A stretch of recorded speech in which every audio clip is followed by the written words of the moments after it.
Before I came to Hope on Haven Hill, I was in Concord, New Hampshire, homeless, and I had just found out I was pregnant. I was in and out of treatment facilities on and off for the past almost 20 years of my life. I was in active addiction for about 15 years of my life. I was at Stratford County Correctional Facility when I was informed that Hope on Haven Hill existed. I was pregnant with my son. I think I was just lost at that point.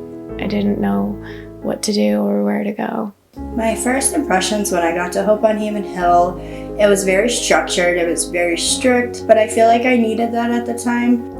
It was my first time in a rehab, so I was super scared, like really scared. I didn't know, like, are these other people gonna like me? Am I gonna fit in? I'm a shy person anyways. I was just really, really scared. When I got to Hope on Haven Hill, my experience was that I was never so grateful to walk into a home again that had like a refrigerator, a bed, a pillow, all those things that you may have taken for granted when you're incarcerated. My plan was to stay for 3 months and just leave, but I ended up staying the whole time, and I'm really proud of myself for that. It was hard for the first couple weeks, but I knew I was doing the right thing.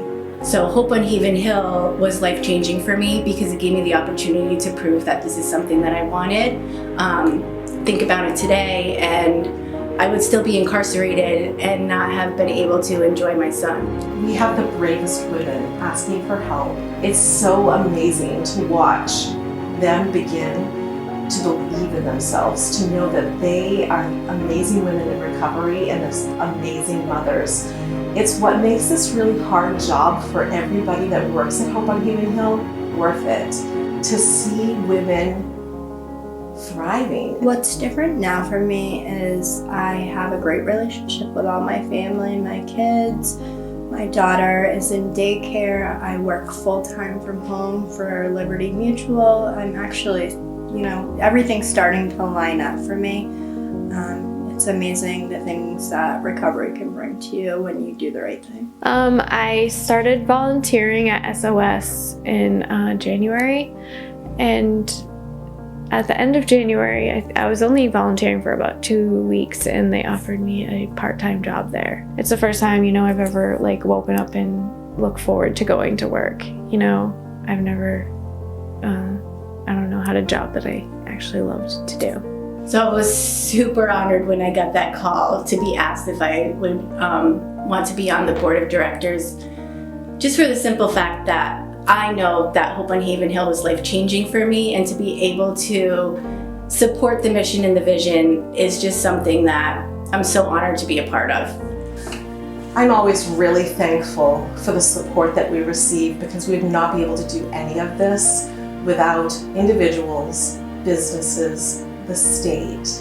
Everybody has a part of being able to help. Most of all for me, I think it was the volunteers that came in and supported us and, took our children and treated them like they were their own. And just to know that there was people in the community that cared enough to support somebody that was going through what I was going through. I would just like to say that I really appreciate everybody. I think that between the volunteers and all the staffing, it wouldn't all come together if you only had one and not the other. I appreciate everything you guys do.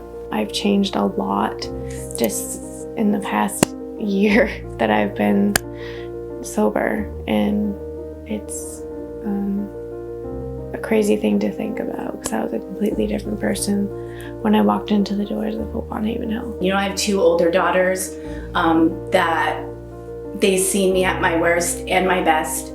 Today, they tell everybody that my son and Hope on Haven Hill saved my life. It's a beautiful thing.